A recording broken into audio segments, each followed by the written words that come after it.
السلام علیکم دوستو، آج ہم آپ کو ایک ایسے قلعے کا سفر کروائیں گے جو نہ لوہے کا بنا ہے نہ پتھر کا۔ یہ قلعہ بنا ہے ہمت، جذبے اور آزادی کی محبت سے۔ یہ وہ قلعہ ہے جسے دنیا کا سب سے امیر شخص ایلون مسک بھی نہیں خرید سکتا۔ یہ ہے ابراہیم تراورے کا قلعہ، برکینا فاسو کا وہ لیڈر جو اپنے ملک کے لیے قدم با قدم لڑ رہا ہے۔ برکینا فاسو افریقہ کا ایک چھوٹا سا ملک ہے، اکثر دنیا اس کا نام بھی نہیں لیتی تھی، لیکن 2022 میں جب صرف 34 سال کی عمر میں ابراہیم تراورے ملک کے لیڈر بنے تو دنیا کی نگاہیں ادھر گئیں۔ ان کا قلعہ اصل میں ان کا جذبہ ہے، وہ جذبہ جو کہتا ہے کہ ہم اپنی زمین، اپنی قوم اور اپنے مستقبل کو غلامی سے آزاد کریں گے۔ سوچئے، ایلون مسک کے پاس کھربوں ڈالر ہے، وہ راکٹ بناتا ہے، ٹیسلا بناتا ہے، حتیٰ کہ اپنی کار خلا میں بھیج دیتا ہے، لیکن اس کے پاس ایک چیز نہیں ہے، قوم کا وہ بھروسہ جو ابراہیم تراورے کے پاس ہے۔ یہاں قلعہ سے مراد کوئی محلہ قلعہ نہیں بلکہ ایک علامت ہے۔ یہ قلعہ وہ ہے جو دلوں میں ہوتا ہے۔ ابراہیم تراورے نے اپنا قلعہ 3 بنیادوں پر بنایا۔ پہلی بنیاد تھی آزادی۔ انہوں نے کہا کہ ہمارے ملک کے وسائل ہمارے اپنے لوگ استعمال کریں گے، نہ کہ باہر کے ملکوں کے مفاد۔ دوسری بنیاد تھی وفاداری۔ انہوں نے اپنی قوم کو دکھایا کہ ان کا لیڈر ان کے ساتھ کھڑا ہے، نہ کہ امیر ملکوں کی جیب میں۔ تیسری بنیاد تھی قربانی۔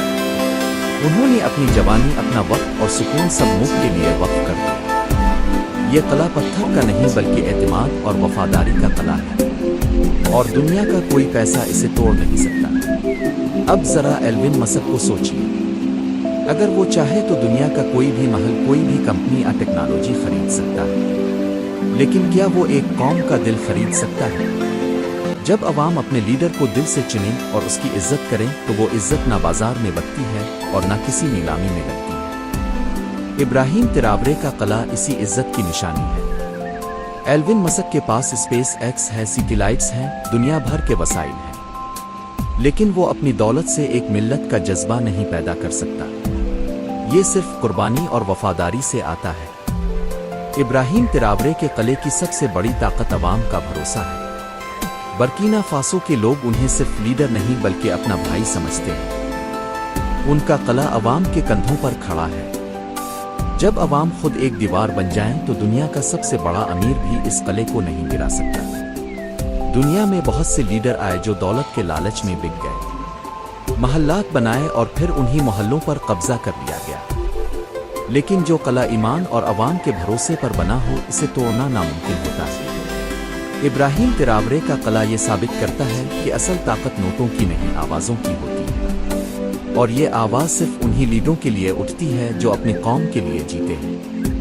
اگر ہم ایک نظر موازنہ کریں تو ایک طرف ایلون مسک ہے جو خلا کو جیتنا چاہتا ہے، اور دوسری طرف ابراہیم تراورے ہے جو اپنی زمین بچانا چاہتا ہے۔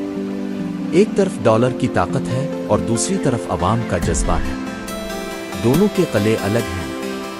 مسک کا قلعہ ٹیکنالوجی اور دولت پر کھڑا ہے، لیکن تراورے کا قلعہ دلوں اور جذبوں پر کھڑا ہے، اور اصل میں وہی قلعہ آباد رہتا ہے جو دلوں میں بس جائے۔ دوستو، آج کا سبق یہ ہے کہ اصل دولت نوٹ، گاڑیاں یا بنگلے نہیں ہوتے۔ اصل دولت وہ ہے جو آپ کے لوگ آپ کو دیتے ہیں، عزت اور بھروسہ۔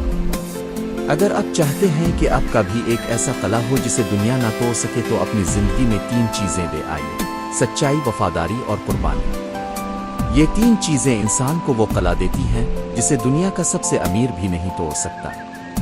تو دوستو، ابراہیم تراورے کا قلعہ ہمیں یہ سبق دیتا ہے کہ اصل طاقت دلوں میں ہوتی ہے۔ ایلون مسک اپنے راکٹ خلا میں بھیج سکتا ہے، لیکن دلوں میں جگہ نہیں بنا سکتا، اور جو دلوں میں جگہ بنا لے، اس کا قلعہ ہمیشہ آباد رہتا ہے۔ آپ کو کیا لگتا ہے؟